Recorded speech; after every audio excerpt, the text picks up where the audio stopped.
Friends, this is सुचिता वाजपेयी। आप सबका स्वागत करती हूँ अपने चैनल पे जिसका नाम है फंडामेंटल्स ऑफ फार्मेसी।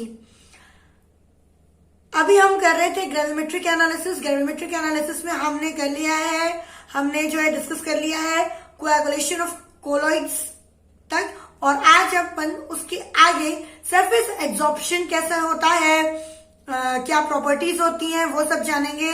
और उसके अलावा भी बहुत सारी चीजें हैं जो कोएगुलेशन से आगे बढ़कर है, वो भी अब हम इस वीडियो में डिस्कस करेंगे। पुराने वीडियोस को देखने के लिए डिस्क्रिप्शन बॉक्स में प्लेलिस्ट दी गई है, वहां जाके आप पुराने वीडियोस चेकआउट कर सकते हैं। और अगर आपको ये वीडियो अच्छा लगे तो प्लीज लाइक कीजिए, शेयर कीजिए और चैनल को सब्सक्राइब करना मत भूलिएगा। तो बिना टाइम वेस्ट किए हम स्टार्ट करते हैं हमारे ये video. Let's get started. Peptization of colloids. Peptization का मतलब वो होता है कि कोएगुलेटेड कोलॉइड जो है वो रिवर्ट हो जाए। रिवर्ट हो जाए मतलब अपनी ओरिजिनल स्टेट में चले जाए, कोलॉइडल सस्पेंशन बन जाए। और ये क्यों होता है? क्योंकि जब कोएगुलेटेड कोलॉइड को अपन वॉश करते हैं सुटेबल इलेक्ट्रोलाइट के साथ, तो वो जो हमारा जो इलेक्ट्रोलाइट होता है वो कोएगुलेशन को क्या कर देता है, रिमूव कर देता है। रिपल्सिव फोर्स जो है उसको कॉज कर देता है, और जो कोलॉइडल अपन ने कोलॉइडल स्टेट में लाया था, कोएगुलेशन किया था कोलॉइड्स का, वो क्या होता है, रिवर्ट हो जाता है, वापस चला जाता है ना। और कोलॉइडल स्टेट दोबारा से क्या होता है, रिस्टेब्लिश हो जाता है। Solution use of volatile electrolyte as washing solution, example HNO3 NH4NO3 to avoid peptization. और इसीलिए अपन लोग कौन से इलेक्ट्रोलाइट यूज़ करते हैं कि ये वाली प्रॉब्लम अपने पास ना आए वॉशिंग करते समय, तो HNO3 NH4NO3 ये सारे वॉलेटाइल इलेक्ट्रोलाइट जो है अपन यूज़ करते हैं। Practical treatment of colloidal precipitate.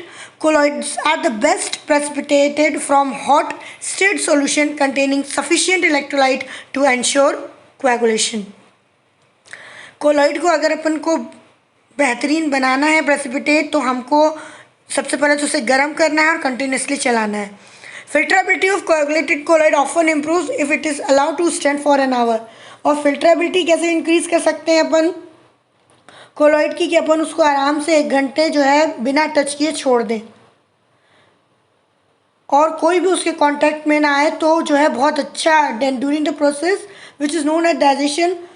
और इस दौरान जब हम 1 घंटे उसको छोड़ देते हैं, इस दौरान कौन सी प्रोसेस होती है, डाइजेशन की प्रोसेस होती है। तो ये जो छोटे छोटे बने हुए हमारे पार्टिकल्स होते हैं वो पूरे डाइजेस्ट हो जाते हैं और जाके मिल जाते हैं लार्ज पार्टिकल में, और एक बहुत लार्ज पार्टिकल बना देते हैं जो ईजिली क्या होता है, फिल्ट्रेबल होता है ना।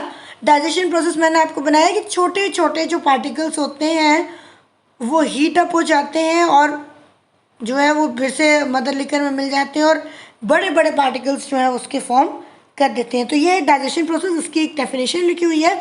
Digestion is the process in which precipitate is heated up in the solution from which it formed and allowed to stand in contact with the solution. Mother liquor is the solution from which precipitate was formed. Mother liquor वो solution है जिससे precipitate बन रहा है, उसी में मिल जाते हैं और धीरे से क्या हो जाते हैं, जो लार्ज पार्टिकल है उसमें जाके जो है मिल जाते हैं, और क्या हो जाता है, बहुत बड़े लार्ज पार्टिकल वहाँ पर आ जाता है जो इजी फिल्ट्रेबल हो। अब क्रिस्टलाइन प्रेसिपिटेट्स क्या होते हैं? तो crystalline precipitates are generally more easily filtered and purified than the coagulated colloids.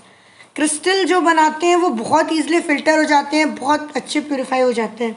Particle size क्या होता है आपका क्रिस्टल सॉलिड्स का, या कैसे इंक्रीज कर सकते हैं? तो फिर से वही, minimizing Q using dilute solutions, adding precipitating reagent slowly with good mixing. अगर ये करेंगे तो क्यू की वैल्यू क्या होगी, कम रहेगी। वही मैक्सिमाइजिंग एस को हमें और बढ़ाना है, जिसके लिए अपन को क्या करना पड़ेगा, प्रेसिपिटेटिंग फ्रॉम हॉट सॉल्यूशन और बाय एडजस्टिंग द पीएच, और बोथ। या तो अपन हॉट सॉल्यूशन करके उसको प्रेसिपिटेट कर लें, या तो उसकी पीएच को एडजस्ट कर लें, तो इसमें क्या होगा, एस जो हमारा है वो मैक्सिमाइज हो जाएगा। Digestion improves the purity and the filterability of both colloid and crystalline precipitate. चाहे अपन कोलॉइडल प्रेसिपिटेट बना रहे हो, चाहे क्रिस्टलाइन प्रेसिपिटेट बना रहे हो, क्या होता है, इन दोनों में अगर डाइजेशन प्रोसेस अपन कराते हैं तो इनकी जो फिल्टरेबिलिटी है वो बहुत ज़्यादा क्या हो जाती है, इंक्रीज हो जाती है. And the improvement in filtrability undoubtedly results from the dissolution and recrystallisation that occurs continuously at an enhance rate at an elevated temperature.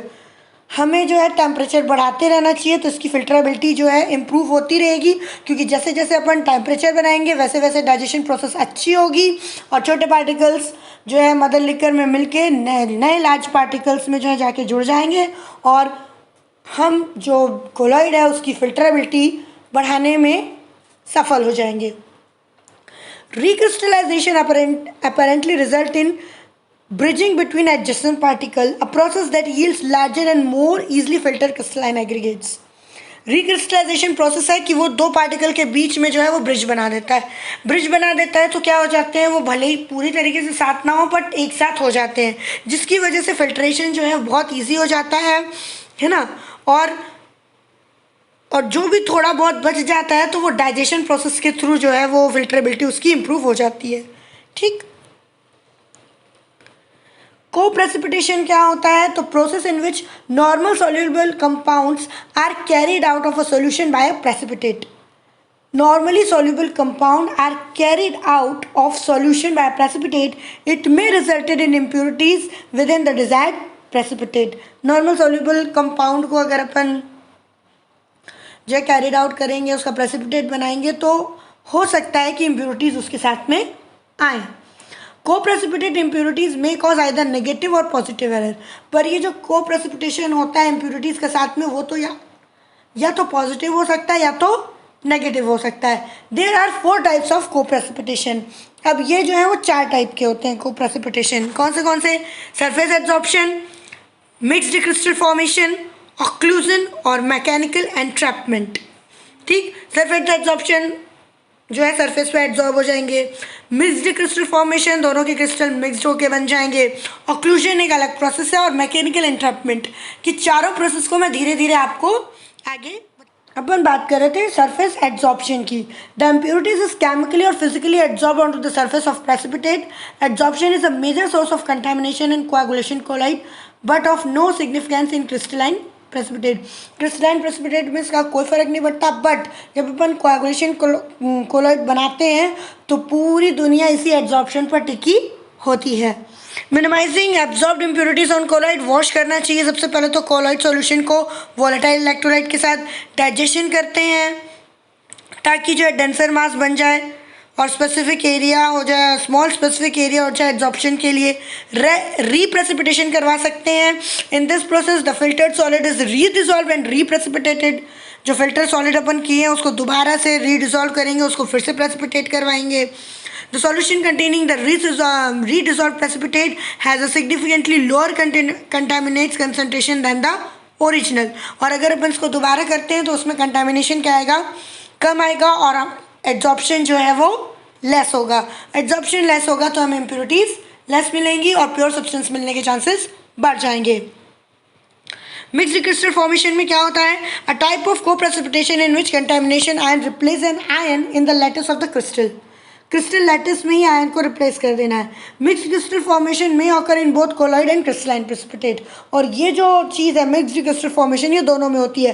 Coagulation वाले कोलॉइड्स में भी हो जाती है और क्रिस्टलाइन प्रेसिपिटेशन में भी होती है. प्रॉब्लम को सॉल्व करने के लिए क्या करना है, change to another more selective precipitating agent और रीप्रेसिपिटेशन.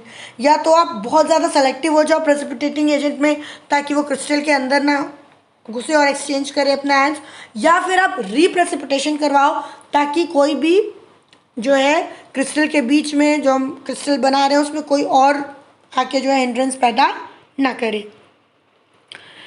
तीसरी प्रोसेस है आपकी ऑक्लूजन की. अ type of coprecipitation in which a compound is physically trapped with in the precipitate during rapid precipitate formation. Occlusion में वो होता है कि को प्रेसिपिटेशन हो जाता है ना, फिजिकली जो है फिजिकली एंट्रैप हो जाता है वो क्रिस्टल के अंदर जो है, क्योंकि हम बहुत जल्दी क्या करवाना चाहते हैं, प्रेसिपिटेट बनाना चाहते हैं. इसकी अगर अपन को प्रॉब्लम सॉल्व करनी है तो डाइजेशन प्रोसेस से ये प्रॉब्लम सॉल्व हो सकती है. डाइजेशन करेंगे तो वो क्रिस्टल जो है ऑलरेडी जो बना हुआ है ऑक्लूजन के थ्रू फिजिकली एंट्रैपमेंट हुआ है जिसमें वो डिजॉल्व हो जाएगा और एक्सपोज हो जाएगा सुपरनेटेड सॉल्यूशन में है ना, इसमें लिखा हुआ है the process which has a waiting time to achieve desired outcome, the solubility precipitate is a dynamic equilibrium, digestion ensures that the occluded material is eventually exported to the supernatant solution। और digestion बहुत slow process है, धीरे धीरे होती है, तो eventually जो है सुपरनेटेंट सॉल्यूशन के साथ वो एक्सपोजर हो जाता है उसका, और दोबारा से जो है ये प्रोसेस ऑक्लूजन की नहीं होती है। अब ये मैकेनिकल एंट्रैपमेंट क्या है? A type of coprecipitation in which coprecipitative physically entrapped a pocket of solution.